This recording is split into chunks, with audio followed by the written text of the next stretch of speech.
My recollection is that Espen first got in touch with me shortly after I'd finished doing a remix of a track, an unreleased track from Soundscapes, which is his album with Simon Fisher-Turner.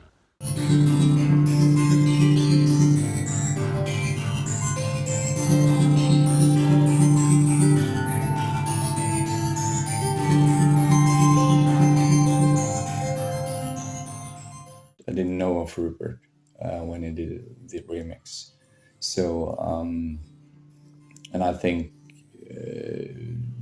he sent me on an album or something, or at least I heard some of his music, and I thought, this is very different from what Simon does and thinks and composes and mixes and everything. The way it had worked with Simon Fisher-Turner is Simon had literally taken Espen's sounds and then organised them and not overdubbed, as far as I know, stuff of his own. I said from the beginning to Espen, well, I can't be that disciplined. If I hear something that I like, I want to add stuff to it. So I want to know that it's okay that I'm going to add my musical stuff to it, and then the resulting track will be a combination of your sounds and my stuff. Mostly melodies, because Espen stuff was wonderful for textures, or if it was looped, for rhythms, but it wasn't very melodic.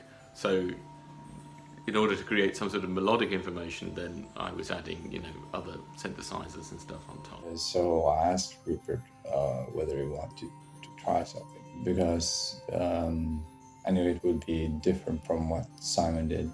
And so once I agreed, he sent me through a bunch of sounds, I think about 30 odd, various sort of stuff. Some were field recordings, some were sort of circuit bent sounds that he created.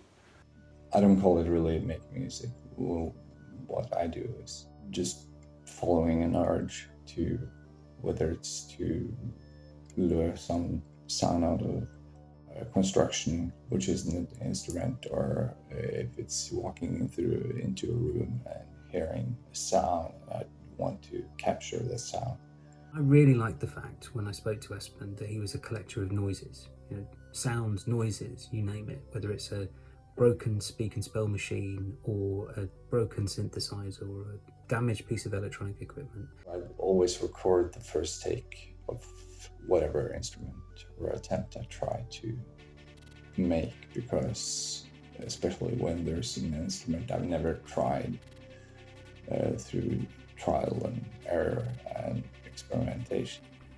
But Rupert definitely brought something very special to Stillium Partita, and although I can detect Espen's much more kind of noisy contributions, Rupert clearly added something that I would describe as a bit more musical. I don't mean that in the sense of pleasant synthesizer melodies or insistent rhythms or something like that. I just mean a different sort of structure. I think the first track that I worked on, in fact I'm pretty sure, was the second track on the album, Knock a Knock.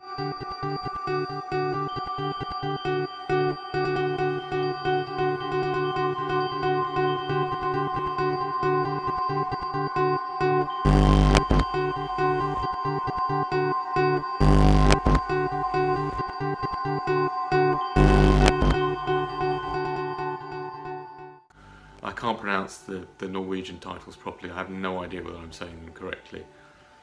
I don't even actually know what they mean. I trusted Espen that there weren't anything, that could be offensive. Knock a knock is enough is enough. No, enough said, basically. Knock a Knock and The Orange and the Grey actually share one of Espen's sounds. This is sort of like a thing that sounds like a tape rewinding from his little. I think he did a lot of the recordings on a little dictaphone, and it's actually the same sample. It's the only time in the album that the same sound is used twice.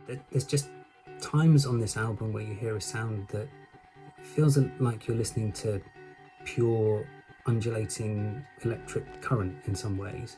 It's a sound that can't be predicted. It's almost wild, like it's almost on the edge of being out of control.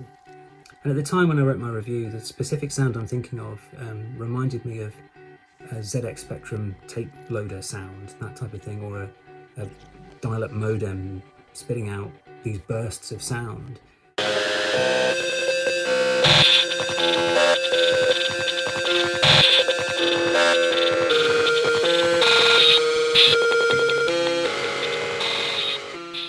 The breakthrough track, at least for me, was Scalax, which I think was done maybe a week or so later. And that was one of the few times that Espen actually gave me some sort of input, where he said, what about trying to do a track that starts off really noisy and abrasive, and then turns into something really ambient and beautiful. Sometimes something which sounds horrible, it might work in a beautiful composition. Though you might not hear it, it's actually a lot of very small sequencing micro edits on that track. That's not it's not random. In fact, part of my work on that was creating the sense of repetition that's in that thing by taking little chunks and then copy pasting, repeating it. So.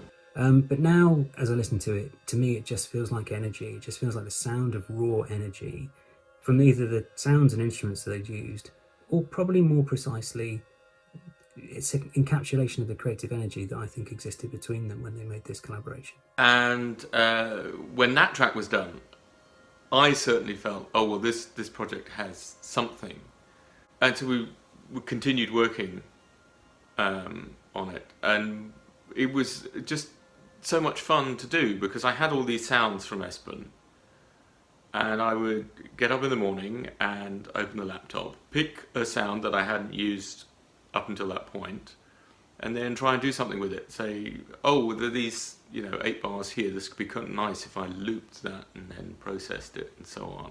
So this is what he had originally. Solo that track. And I took just a tiny chunk of it and created a rhythm out of it by putting lots of tiny little... See, it's actually just 2 bits joined together and it just repeats.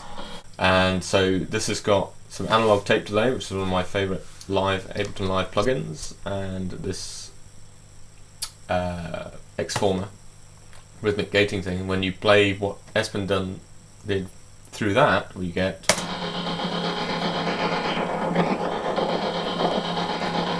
And that's what's creating the rhythm of the track.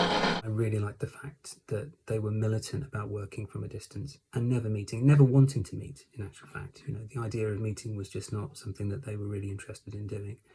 And I thought that rule was actually quite an important distinction in this distance collaboration. I mean, oftentimes you have distance collaborations are done out of convenience more than anything, and there's always an aspiration that they'd prefer to be in a room working together. But that wasn't the case here. There was a very clear rule that they had no desire whatsoever to meet, even though they very easily could do if they'd wanted to. It could have happened, but that wasn't part of the process here at all.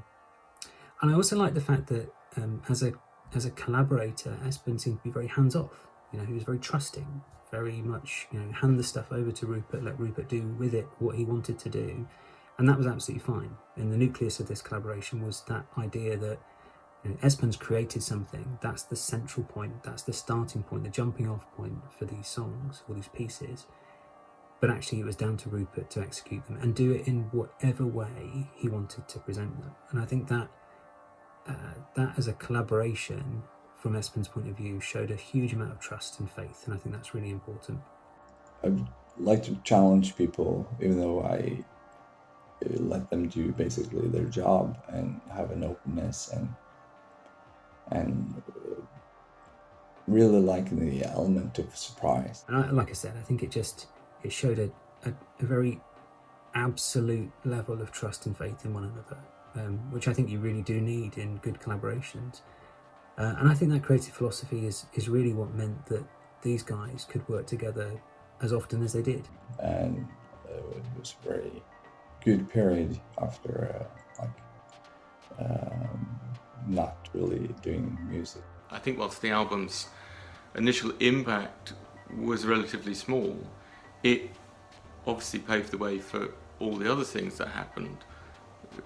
Our music being used in the video game, all the subsequent collaborations and so on. So in a sense, while its own impact was small, its wider impact was much, much bigger.